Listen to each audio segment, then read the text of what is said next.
Hello everyone, welcome back to my YouTube channel. My name is Daniel, and today in this video we'll be covering a chess.com training game I played recently. I was playing the white pieces, and let's take a look at what happened. So d4, knight f6, c4, g6, knight f3, bishop g7. So we're going into a King's Indian defense. Knight f3, castles, bishop e2, knight b to d7. Common variation. The idea is to play e5, and if d5, then you can put your knight onto c5. So here I just castle. And after e5, I played d5, knight c5, and here I played the move queen c2, just simply defending this pawn. Here a5 was played to basically prevent b4. So I just firstly played bishop e3, targeting this knight. Here knight to a6 was played, quite the weird move in my opinion. Typically this knight just stays here, and then like if white really takes, then you play knight e8 and knight to d6 to blockade sort of this pawn structure here by white, and then it sort of just barricades the position and still allows you to play f5. So knight a6, knight d2, knight to g4, trying to trade off the knight for the bishop. Typically this bishop is really strong, especially for white's counterplay with the pawns, which all usually end up on dark squares or supported on dark squares. So it's really key that I keep this dark square bishop. It also counteracts this light square bishop that black has that's used to create an attack. So here I play bishop takes, and f3, kicking the bishop back. And here I play a3. My idea is to play b4. So f5. Here I play rook f to b1. I don't want to move this rook because this rook can probably open up to an open file soon. So f4, bishop f2, here g4.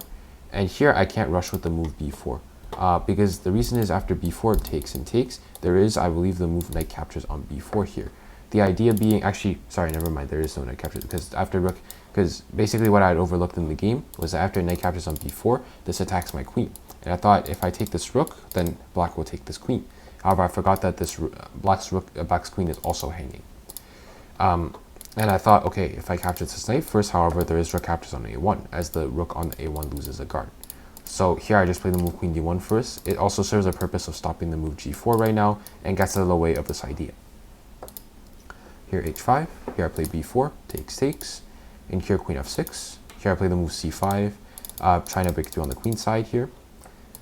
Here bishop a6, and here I play the move c6. Quite the thematic pawn sacrifice in the King's Indian for white, because if you take, and if you play bishop takes, thinking you want a pawn, then after the move b5, supported by the knight and the rook, you'll see that these two pieces are both forked, and I will be able to win one of them. So instead here, my opponent plays bishop e6. I play rook a4. My idea is very simple. I want to play rook b to a1, and basically target this knight and try to win, because what you'll notice is that this knight is really short on squares. And that's also why I played rook a4 and not some other square, because I want to make sure this pawn is defended, because I want to double up the rooks on this file. So if I play, let's say, something like rook a3, also rook a2 here doesn't work because there's a bishop captures on a2. So if I play something like rook a3, then I don't have this idea as much, although it still works because this rook is technically still, this knight is still technically pinned, but my idea is like, let's say g4, and rook b to a1, then here you technically have the move like knight captures on b4 here, although this still technically loses because I do win a rook here in exchange for like a pawn. But like the point is still clear, like basically I want to defend this pawn as much as possible. So rook a4, and then here seeing that my idea is to play rook b to a1 and just win this knight. Also keep in mind this knight doesn't really have that many squares. Knight b8 just cuts off the circulation between these two rooks. Knight c5 is controlled by the pawn, and knight takes here I can take with the rook. Here my opponent plays bishop c8, trying to go back to defend this knight. However, this move bishop c8 has a very fatal flaw, which is it disconnects the connection between these two rooks, and hence this rook is no longer protected. And here, the final blow of the game was the move b5. The idea with b5 is very simple. It's just a simple pin. This knight can't move. Well, if it does, it can move, but once it moves, I can simply capture this rook here, and I can trade off this knight soon after, and basically, even if this knight moves, let's say knight to e6, for example, I can probably crash through with the move b6 at some point, or even play knight to d5 to support d6. Let's say queen f7. Here I can play the move b6. After c captures on b6, here I can play knight to c4, targeting d6 and targeting b6, and I can play c7 at some point. This is basically completely winning for white.